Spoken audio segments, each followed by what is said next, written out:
Harry Potter and the Prisoner of Azkaban, Chapter 6, Talons and Tea Leaves. When Harry, Ron, and Hermione entered the Great Hall for breakfast next day, the first thing they saw was Draco Malfoy, who seemed to be entertaining a large group of Slytherins with a very funny story. As they passed, Malfoy did a ridiculous impression of a swooning fit, and there was a roar of laughter. "Ignore him," said Hermione, who was right behind Harry. "Just ignore him. It's not worth it." "Hey, Potter!" shrieked Pansy Parkinson, a Slytherin girl with a face like a pug. "Potter, the Dementors are coming, Potter! Woo!" Harry dropped into a seat at the Gryffindor table next to George Weasley. "New third-year timetable," said George, passing them over. "What's up with you, Harry?" "Malfoy," said Ron, sitting down on George's other side and glaring over at the Slytherin table. George looked up in time to see Malfoy pretending to faint with terror again. "That little git," he said calmly. "He wasn't so cocky last night when the Dementors were down our end of the train. Came running into our compartment, didn't he, Fred?" "Nearly wet himself," said Fred with a contemptuous glance at Malfoy. "I wasn't too happy myself," said George. "They're horrible things, those Dementors." "Sort of freeze your insides, don't they?" said Fred. "You didn't pass out, though, did you?" said Harry in a low voice. "Forget it, Harry," said George bracingly. "Dad had to go out to Azkaban one time, remember, Fred? And he said it was the worst place he'd ever been. He came back all weak and shaking. They suck the happiness out of a place, Dementors. Most of the prisoners go mad in there." "Anyway, we'll see how happy Malfoy looks after our first Quidditch match," said Fred. "Gryffindor versus Slytherin, first game of the season, remember?" The only time Harry and Malfoy had faced each other in a Quidditch match, Malfoy had definitely come off worse. Feeling slightly more cheerful, Harry helped himself to sausages and fried tomatoes. Hermione was examining her new timetable. "Oh, good, we're starting some new subjects today," she said happily. "Hermione," said Ron, frowning as he looked over her shoulder, "they've messed up your timetable. Look, they've got you down for about 10 subjects a day. There isn't enough time." "I'll manage. I fixed it all with Professor McGonagall." "But look," said Ron, laughing. "See, this morning, 9 o'clock divination, and underneath, 9 o'clock Muggle studies, and—" Ron leaned closer to the timetable, disbelieving.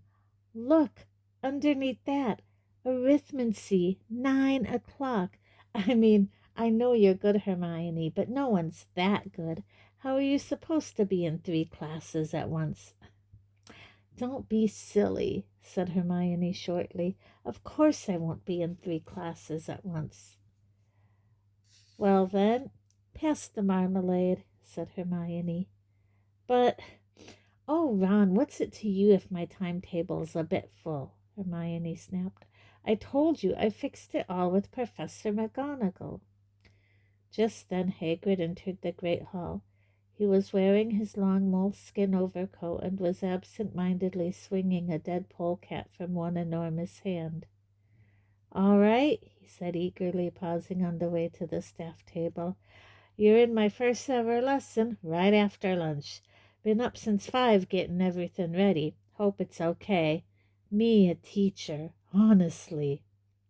He grinned broadly at them and headed off to the staff table, still swinging the polecat. "Wonder what he's been getting ready," said Ron, a note of anxiety in his voice. The hall was starting to empty as people headed off towards their first lesson. Ron checked his timetable. "We'd better go. Look, divination's at the top of North Tower. It'll take us 10 minutes to get there." They finished their breakfast hastily, said goodbye to Fred and George, and walked back through the hall. As they passed the Slytherin table, Malfoy did yet another impression of a fainting fit. The shouts of laughter followed Harry into the entrance hall. The journey through the castle to North Tower was a long one. 2 years at Hogwarts hadn't taught them everything about the castle, and they had never been inside North Tower before. "There's got to be a shortcut," Ron panted as they climbed their 7th long staircase and emerged on an unfamiliar landing, where there was nothing but a large painting of a bare stretch of grass hanging on the stone wall. "I think it's this way," said Hermione, peering down the empty passage to the right. "Can't be," said Ron. "That's south. Look, you can see a bit of the lake out of the window." Harry was watching the painting. A fat, dapple gray pony had just ambled onto the grass and was grazing nonchalantly.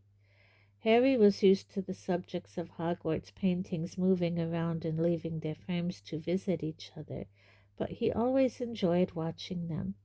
A moment later, a short, squat knight in a suit of armor had clanked into the picture after his pony. By the look of the grass stains on his metal knees, he had just fallen off. "Aha!" he yelled, seeing Harry, Ron, and Hermione. "What villains are these that trespass upon my private lands? Come to scorn at my fall, perchance? Draw, you knaves, you dogs!" They watched in astonishment as the little knight tugged his sword out of its scabbard and began brandishing it violently, hopping up and down in rage. But the sword was too long for him. A particularly wild swing made him overbalance, and he landed face down in the grass. "Are you all right?" said Harry, moving closer to the picture. "Get back, you scurvy braggart! Back, you rogue!" The knight seized his sword again and used it to push himself back up, but the blade sank deeply into the grass, and though he pulled with all his might, he couldn't get it out again. Finally, he had to flop back down onto the grass and push up his visor to mop his sweating face. "Listen," said Harry, taking advantage of the knight's exhaustion. "We're looking for the North Tower. You don't know the way, do you?" "A quest!" The knight's rage seemed to vanish instantly. He clanked to his feet and shouted, "Come, follow me, dear friends, and we shall find our goal, or else shall perish bravely in the charge." He gave the sword another fruitless tug, tried and failed to mount the fat pony, and cried, "On foot then, good sirs and gentle lady, on, on!" And he ran, clanking loudly, into the left-hand side of the frame and out of sight. They hurried after him along the corridor, following the sound of his armor. Every now and then they spotted him running through a picture ahead. "Be of stout heart, the worst is yet to come," yelled the knight. And they saw him reappear in front of an alarmed group of women in crinolines, whose picture hung on the wall of a narrow spiral staircase. Puffing loudly, Harry, Ron, and Hermione climbed the tightly spiraling steps, getting dizzier and dizzier, until at last they heard the murmur of voices above them and knew they had reached the classroom. "Farewell!" cried the knight, popping his head into a painting of some sinister-looking monks. "Farewell, my comrades in arms! If ever you have need of noble heart and steely sinew, call upon Sir Cadogan." "Yeah, we'll call you," muttered Ron as the knight disappeared, "if we ever need someone mental." They climbed the last few steps and emerged onto a tiny landing, where most of the class was already assembled. There were no doors off this landing. Ron nudged Harry and pointed at the ceiling, where there was a circular trapdoor with a brass plaque on it. "Sybil Trelawney, divination teacher," Harry read. "How are we supposed to get up there?" As though in answer to his question, the trapdoor suddenly opened, and a silvery ladder descended right at Harry's feet. Everyone went quiet. "After you," said Ron, grinning, so Harry climbed the ladder first. He emerged into the strangest looking classroom he had ever seen. In fact, it didn't look like a classroom at all, more like a cross between someone's attic and an old-fashioned tea shop. At least 20 small circular tables were crammed inside it, all surrounded by chintz armchairs and fat little buffets. Everything was lit with a dim crimson light. The curtains at the windows were all closed, and the many lamps were draped with dark red scarves. It was stiflingly warm, and the fire, which was burning under the crowded mantelpiece, was giving off a heavy, sickly sort of perfume as it heated a large copper kettle. The shelves running around the circular walls were crammed with dusty-looking feathers, stubs of candles, many packs of tattered playing cards, countless silvery crystal balls, and a huge array of teacups. Ron appeared at Harry's shoulder as the class assembled around them, all talking in whispers. "Where is she?" Ron said. A voice came suddenly out of the shadows, a soft, misty sort of voice. "Welcome," it said. "How nice to see you in the physical world at last." Harry's immediate impression was of a large, glittering insect. Professor Trelawney moved into the firelight, and they saw that she was very thin. Her large glasses magnified her eyes to several times their natural size, and she was draped in a gauzy spangled shawl. Innumerable chains and beads hung around her spindly neck, and her arms and hands were encrusted with bangles and rings. "Sit, my children, sit," she said, and they all climbed awkwardly into armchairs or sank onto buffets. Harry, Ron, and Hermione sat themselves around the same round table. "Welcome to divination," said Professor Trelawney, who had seated herself in a winged armchair in front of the fire. "My name is Professor Trelawney. You may not have seen me before. I find that descending too often into the hustle and bustle of the main school clouds my inner eye." Nobody said anything in answer to this extraordinary pronouncement. Professor Trelawney delicately rearranged her shawl and continued, "So you have chosen to study divination, the most difficult of all magical arts. I must warn you at the outset that if you do not have the sight, there is very little I will be able to teach you. Books can only take you so far in this field." At these words, both Harry and Ron glanced, grinning at Hermione, who looked startled at the news that books wouldn't be much help in this subject. "Many witches and wizards, talented though they are in the area of loud bangs and smells and sudden disappearings, are yet unable to penetrate the veiled mysteries of the future." Professor Trelawney went on, her enormous gleaming eyes moving from face to nervous face. "It is a gift granted to few. You, boy," she said suddenly to Neville, who almost toppled off his buffet. "Is your grandmother well?" "I think so," said Neville tremulously. "I wouldn't be so sure if I were you, dear," said Professor Trelawney, the firelight glinting on her long emerald earrings. Neville gulped. Professor Trelawney continued placidly, "We will be covering the basic methods of divination this year. The first term will be devoted to reading tea leaves. Next term we shall progress to palmistry. By the way, my dear," she shot suddenly at Parvati Patil, "beware a red-haired man."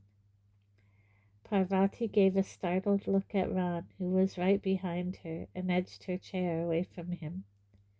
"In the summer term," Professor Trelawney went on, "we shall progress to the crystal ball, if we have finished with fire omens, that is. Unfortunately, Classes will be disrupted in February by a nasty bout of flu.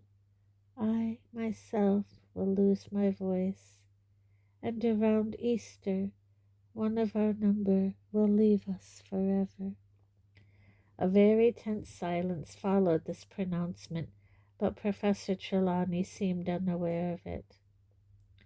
I wonder, dear, she said to Lavender Brown, who was nearest and shrank back in her chair, if you could pass me the largest silver teapot. Lavender, looking relieved, stood up, took an enormous teapot from the shelf, and put it down on the table in front of Professor Trelawney. Thank you, my dear. Incidentally, that thing you are dreading, it will happen on Friday, the 16th of October. Lavender trembled. Now, I want you all to divide into pairs. Collect a teacup from the shelf. Come to me, and I will fill it. Then sit down and drink. Drink until only the dregs remain. Swirl these around the cup 3 times with the left hand. Then turn the cup upside down on its saucer. Wait for the last of the tea to drain away. Then give your cup to your partner to read. You will interpret the patterns using pages 5 and 6 of Unfogging the Future. I shall move among you, helping and instructing. Oh, and dear, she caught Neville by the arm as he made to stand up. After you've broken your first cup, would you be so kind as to select one of the blue patterned ones? I'm rather attached to the pink. Sure enough, Neville had no sooner reached the shelf of teacups than there was a tinkle of breaking china. Professor Trelawney swept over to him, holding a dustpan and brush, and said, One of the blue ones, then, dear, if you wouldn't mind. Thank you.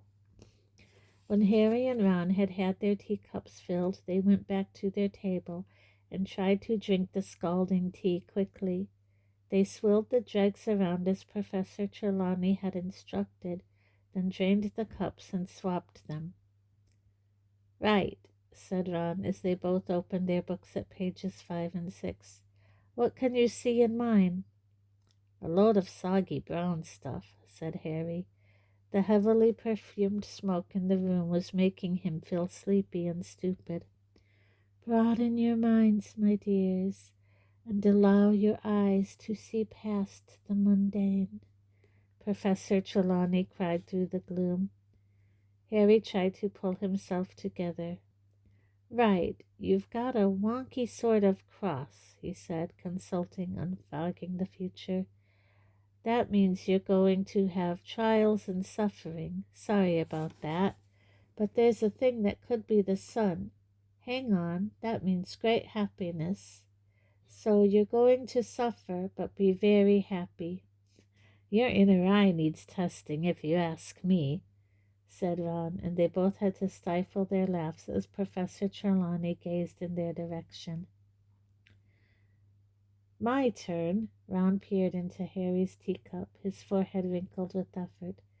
There's a blob a bit like a bowler hat, he said. Maybe you're going to work for the Ministry of Magic. He turned the teacup the other way up. But this way it looks more like an acorn. What's that? He scanned his copy of Unfogging the Future. A windfall, unexpected gold. Excellent, you can lend me some. And there's a thing here. He turned the cup again. That looks like an animal. Yeah, if that was its head, it looks like a hippo. No, a sheep. Professor Trelawney whirled around as Harry let out a snort of laughter. Let me see that, dear, she said reprovingly to Ron, sweeping over and snatching Harry's cup from him. Everyone went quiet to watch.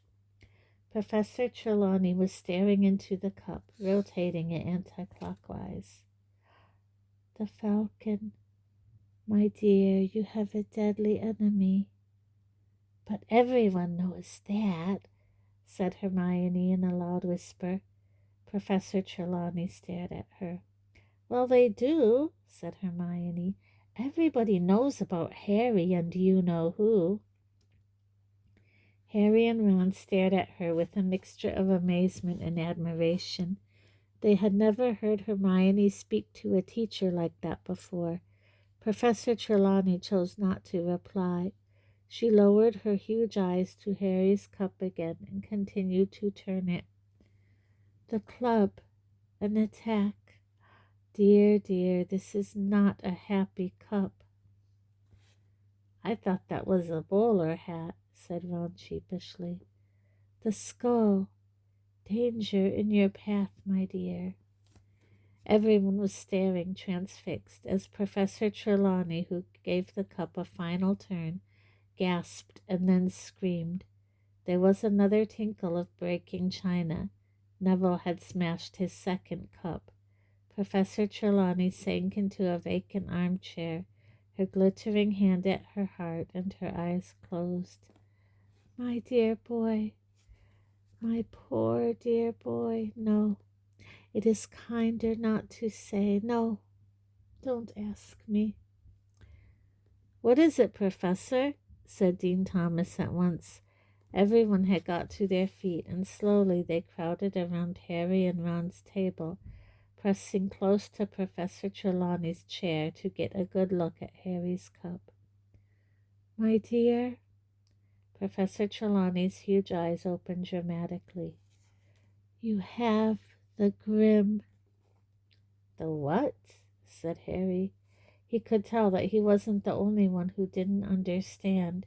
Dean Thomas shrugged at him, and Lavender Brown looked puzzled, but nearly everybody else clapped their hands to their mouths in horror. The grim, my dear, the grim, cried Professor Trelawney, who looked shocked that Harry hadn't understood. The giant spectral dog that haunts churchyards.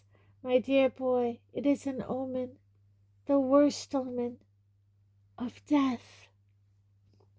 Harry's stomach lurched. That dog on the cover of Death Omens in Flourish and Blots, the dog in the shadows of Magnolia Crescent. Lavender Brown clapped her hands to her mouth too. Everyone was looking at Harry, everyone except Hermione, who had got up and moved around to the back of Professor Trelawney's chair. I don't think it looks like a grim, she said flatly. Professor Trelawney surveyed Hermione with mounting dislike. You'll forgive me for saying so, my dear, but I perceive very little aura around you, very little receptivity to the resonances of the future. Seamus Finnegan was now tilting his head from side to side.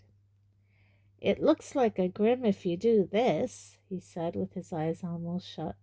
But it looks more like a donkey from here, he said, leaning to the left. When you've all finished deciding whether I'm going to die or not, said Harry, taking even himself by surprise. Now nobody seemed to want to look at him. I think we will leave the lesson here for today, said Professor Trelawney in her mistiest voice. Yes, please pack away your things. Silently the class took their teacups back to Professor Trelawney, packed away their books and closed their bags. Even Ron was avoiding Harry's eyes. Until we meet again, said Professor Trelawney faintly. Fair fortune be yours. Oh, and dear, she pointed at Neville, you'll be late next time, so mind you work extra hard to catch up. Harry, Ron, and Hermione descended Professor Trelawney's ladder and the winding staircase in silence, then set off for Professor McGonagall's Transfiguration lesson. It took them so long to find her classroom that, early as they had left divination, they were only just in time. Harry chose a seat right at the back of the room, feeling as though he was sitting in a very bright spotlight. The rest of the class kept shooting furtive glances at him, as though he was about to drop dead at any moment. He hardly heard what Professor McGonagall was telling them about animagi, wizards who could transform at will into animals, and wasn't even watching when she transformed herself in front of their eyes into a tabby cat with spectacle markings around her eyes. "Really, what has got into you all today?" said Professor McGonagall, turning back into herself with a faint pop and staring around at them all. "Not that it matters, but that's the first time my transformation's not gotten applause from a class." Everybody's heads turned towards Harry again, but nobody spoke. Then Hermione raised her hand. "Please, Professor, we've just had our first divination class, and we were reading tea leaves and—" "Ah, of course," said Professor McGonagall, suddenly frowning. "There is no need to say any more, Miss Granger. Tell me, which of you will be dying this year?" Everyone stared at her. "Me," said Harry finally. "I see," said Professor McGonagall, fixing Harry with her beady eyes. "Then you should know, Potter, that Sybil Trelawney has predicted the death of one student a year since she arrived at this school. None of them has died yet.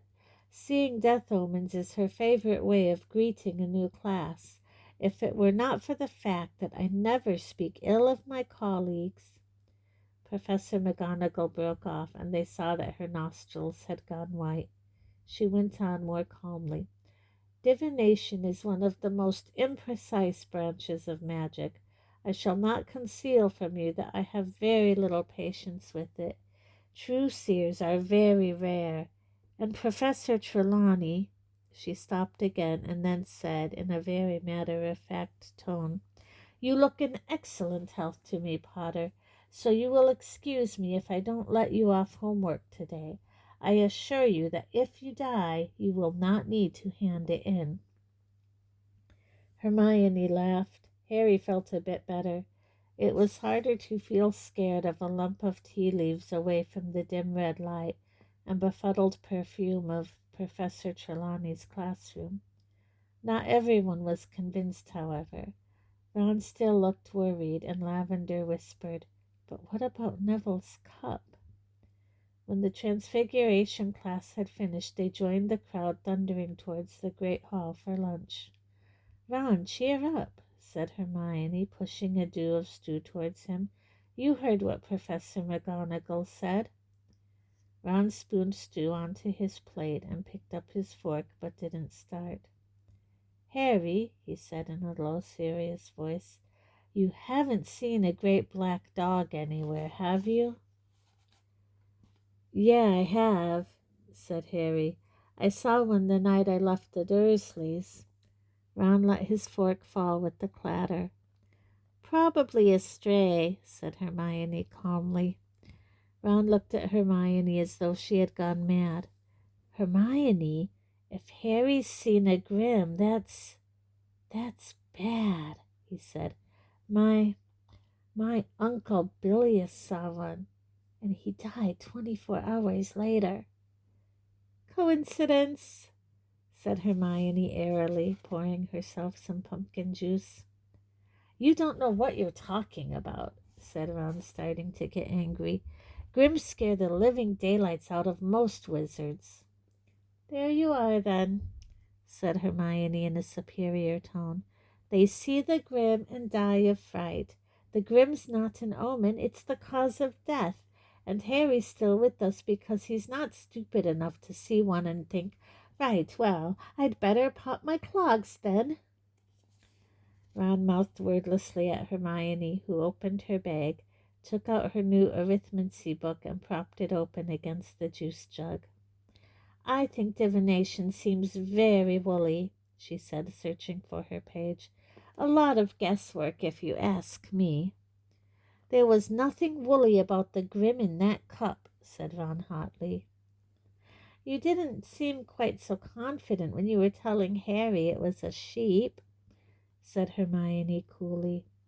Professor Trelawney said you didn't have the right aura. You just don't like being rubbish at something for a change. He had touched a nerve. Hermione slammed her arithmancy book down on the table so hard that bits of meat and carrot flew everywhere. If being good at divinations means I have to pretend to see death omens in a lump of tea leaves, I'm not sure I'll be studying it much longer. That lesson was absolute rubbish compared to my arithmancy class. She snatched up her bag and stalked away. Ron frowned after her. What's she talking about? He said to Harry. She hasn't been to arithmancy class yet. Harry was pleased to get out of the castle after lunch. Yesterday's rain had cleared, the sky was a clear pale gray, and the grass was springy and damp underfoot as they set off for their first ever Care of Magical Creatures class. Ron and Hermione weren't speaking to each other. Harry walked beside them in silence as they went down the sloping lawns to Hagrid's hut on the edge of the Forbidden Forest. It was only when he spotted three only too familiar backs ahead of them that he realized they must be having these lessons with the Slytherins. Malfoy was talking animatedly to Crabbe and Goyle, who were chortling. Harry was quite sure he knew what they were talking about. Hagrid was waiting for his class at the door of his hut. He stood in his moleskin overcoat, with Fang the boarhound at his heels, looking impatient to start. "Come on now, get a move on," he called, as the class approached. "Got a real treat for you today. Great lesson coming up. Everyone here? Right, follow me." For one nasty moment, Harry thought that Hagrid was going to lead them into the forest. Harry had had enough unpleasant experiences in there to last him a lifetime. However, Hagrid strolled off around the edge of the trees, and 5 minutes later they found themselves outside a kind of paddock. There was nothing in there. "Everyone gather round the fence here," he called. "That's it, make sure you can see. Now, first thing you'll want to do is open your books." "How?" said the cold, drawling voice of Draco Malfoy. "Eh?" said Hagrid. "How do we open our books?" Malfoy repeated. He took out his copy of the Monster Book of Monsters, which he had bound shut with a length of rope. Other people took theirs out too. Some, like Harry, had belted their books shut. Others had crammed them inside tight bags or clamped them together with bullclips. Hasn't anyone been able to open their books?" said Hagrid, looking crestfallen. The class all shook their heads. "You've got to stroke 'em," said Hagrid, as though this was the most obvious thing in the world. "Look." He took Hermione's copy and ripped it off the spello tape that bound it.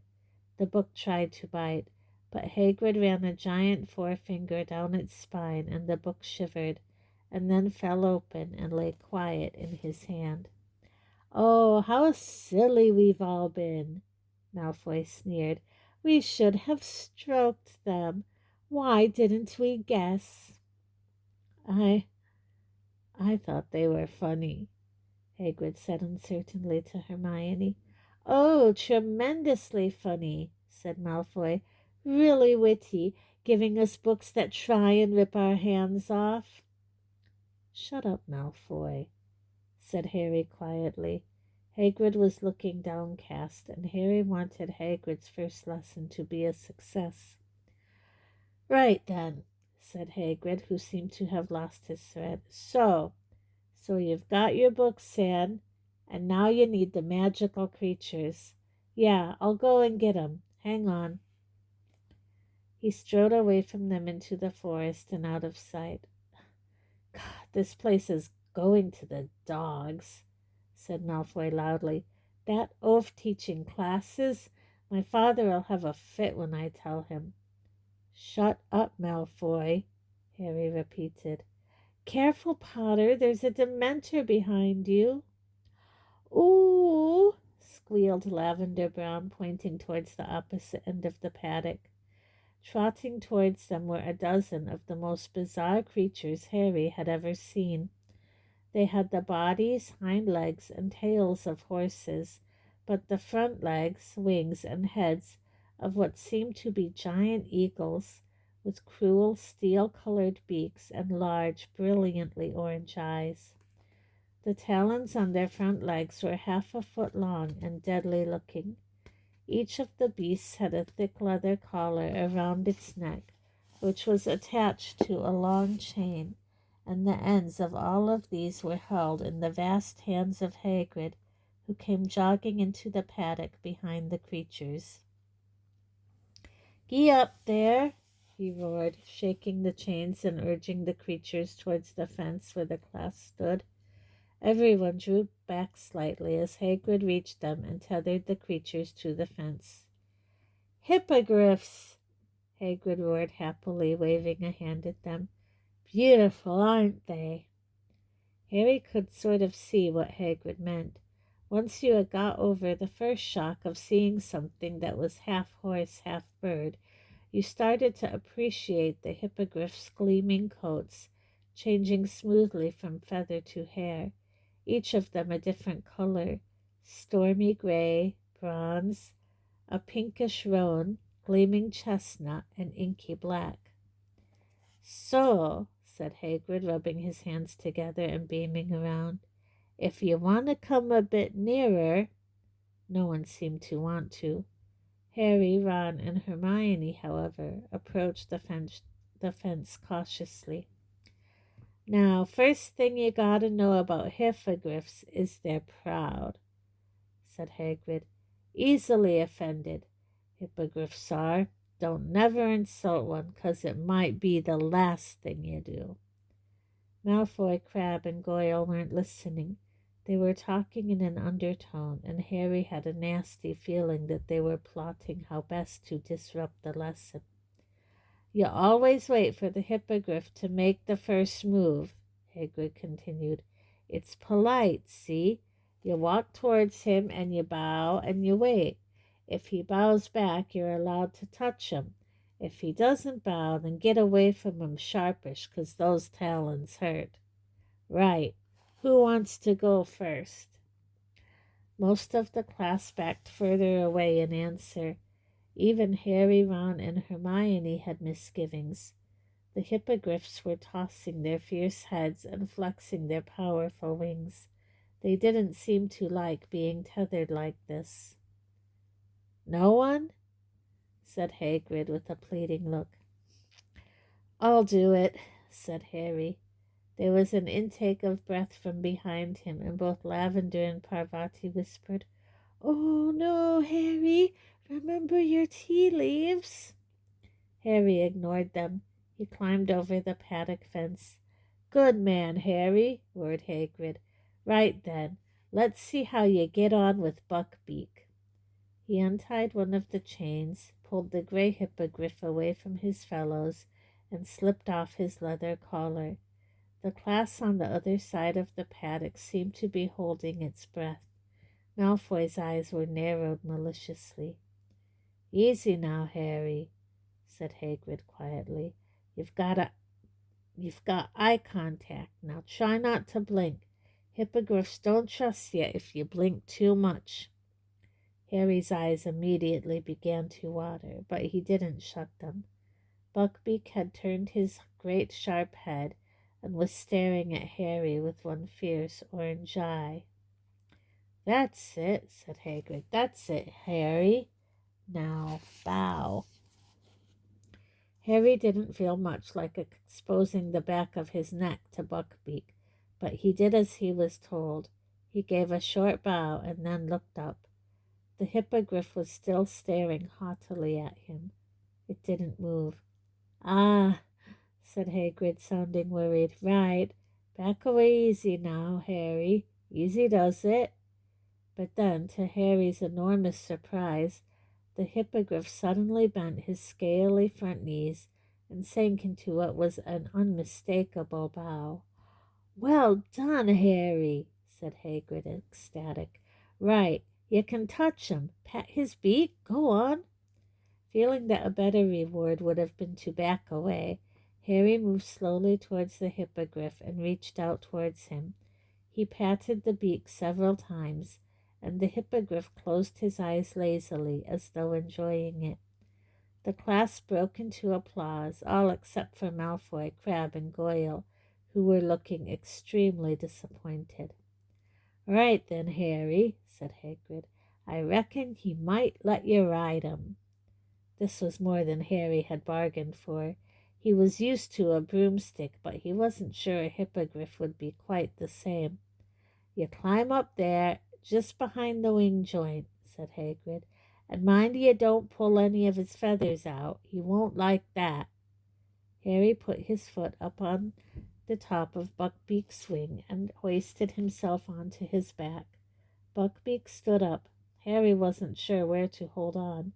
Everything in front of him was covered in feathers. "Go on, then," roared Hagrid, slapping the hippogriff's hind quarters. Without warning, 12-foot wings flapped open on either side of Harry. He had just had time to seize the hippogriff around the neck before he was soaring upwards. It was nothing like a broomstick, and Harry knew which one he preferred. The hippogriff's wings were beating uncomfortably on either side of him, catching him under his legs and making him feel he was about to be thrown off. The glossy feathers slipped under his fingers, and he didn't dare get a stronger grip. Instead of the smooth action of his Nimbus 2000, he now felt himself rocking backwards and forwards as the hindquarters of the hippogriff rose and fell with his wings. Buckbeak flew him once around the paddock and then headed back to the ground. This was the bit Harry had been dreading. He leaned back as the smooth neck lowered, feeling he was going to slip off over the beak. Then he felt a heavy thud as the 4 ill-assorted feet hit the ground, and just managed to hold on and push himself straight again. "Good work, Harry!" roared Hagrid, as everyone except Malfoy, Crabbe, and Goyle cheered. "Okay, who else wants to go?" Emboldened by Harry's success, the rest of the class climbed cautiously into the paddock. Hagrid untied the hippogriffs one by one, and soon people were bowing nervously all over the paddock. Neville ran repeatedly backwards from his, which didn't seem to want to bend its knees. Ron and Hermione practiced on the chestnut, while Harry watched. Malfoy, Crabbe, and Goyle had taken over Buckbeak. He had bowed to Malfoy, who was now patting his beak, looking disdainful. "This is very easy," Malfoy drawled, loud enough for Harry to hear him. "I knew it must have been if Potter could do it. I bet you're not dangerous at all, are you?" he said to the hippogriff. "Are you, you ugly great brute?" It happened in a flash of steely talons.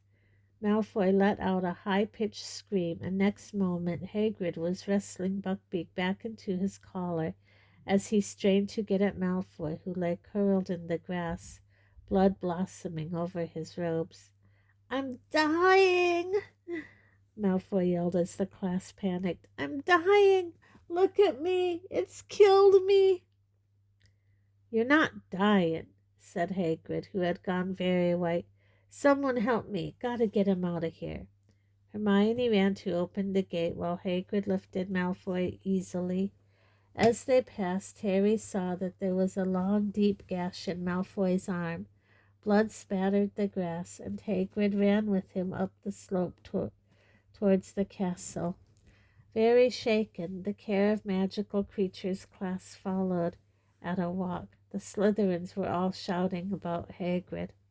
"They should sack him straight away," said Pansy Parkinson, who was in tears. "It was Malfoy's fault," snapped Dean Thomas. Crabbe and Goyle flexed their muscles threateningly. They all climbed the stone steps into the deserted entrance hall. "I'm going to see if he's okay," said Pansy, and they all watched her run up the marble staircase.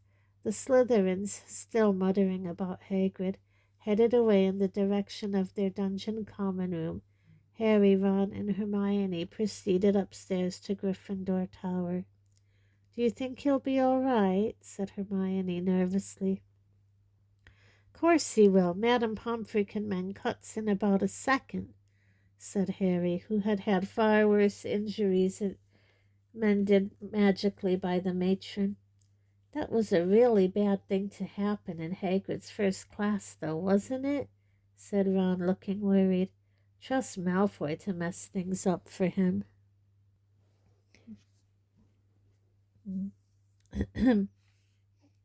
They were among the first to reach the Great Hall at dinner time, hoping to see Hagrid, but he wasn't there. "They wouldn't sack him, would they?" said Hermione anxiously, not touching her steak and kidney pudding. "They'd better not," said Ron, who wasn't eating either. Harry was watching the Slytherin table. A large group, including Crabbe and Goyle, were huddled together, deep in conversation. Harry was sure they were cooking up their own version of how Malfoy had got injured. "Well, you can't say it wasn't an interesting first day back," said Ron gloomily. They went up to the crowded Gryffindor common room after dinner and tried to do the homework Professor McGonagall had set them, but all three of them kept breaking off and glancing out of the tower window. "There's a light on in Hagrid's window," Harry said suddenly. Ron looked at his watch. "If we hurried, we could go down and see him. It's still quite early." "I don't know," Hermione said slowly, and Harry saw her glance at him. "I'm allowed to walk across the grounds," he said pointedly. "Sirius Black hasn't caught past the Dementors here, has he?" So they put their things away and headed out of the portrait hole, glad not to meet anybody on their way to the front doors, as they weren't entirely sure they were supposed to be out. The grass was still wet and looked almost black in the twilight. When they reached Hagrid's hut, they knocked, and a voice growled, "Come in." Hagrid was sitting in his shirt sleeves at his scrubbed wooden table. His boarhound Fang had his head in Hagrid's lap. One look told them that Hagrid had been drinking a lot. There was a pewter tankard almost as big as a bucket in front of him, and he seemed to be having difficulty in getting them into focus. "'Spect it's a record," he said thickly when he recognized them. "Don't reckon they've ever had a teacher who only lasted a day before." "You haven't been sacked, Hagrid," gasped Hermione. "Not yet," said Hagrid miserably, taking a huge gulp of whatever was in the tankard. "But it's only a matter of time, isn't it, after Malfoy?" "How is he?" said Ron as they all sat down. "It wasn't serious, was it?" "Madame Pomfrey fixed him up best she could," said Hagrid dully. "But he's saying it's still agony, covered in bandages, moaning." "He's faking it," said Harry at once. "Madame Pomfrey can mend anything. She regrew half my bones last year. Trust Malfoy to milk it for all it's worth." "School governors have been told, of course," said Hagrid miserably. "They reckon I started too big. Should have left hippogriffs for later. Done flobber worms or summit. Just thought it'd make a good first lesson. It's all my fault." "It's all Malfoy's fault, Hagrid," said Hermione earnestly. "We're witnesses," said Harry. "You said hippogriffs attack if you insult them. It's Malfoy's problem he wasn't listening. We'll tell Dumbledore what really happened." "Yeah, don't worry, Hagrid. We'll back you up," said Ron. Tears leaked out of the crinkled corners of Hagrid's beetle-black eyes. He grabbed both Harry and Ron and pulled them into a bone-breaking hug. "I think you've had enough to drink, Hagrid," said Hermione firmly. She took the tankard from the table and went outside to empty it. "Ah, maybe she's right," said Hagrid, letting go of Harry and Ron, who both staggered away, rubbing their ribs. Hagrid heaved himself out of his chair and followed Hermione unsteadily outside. They heard a loud splash. "What's he done?" said Harry nervously as Hermione came back with the empty tankard.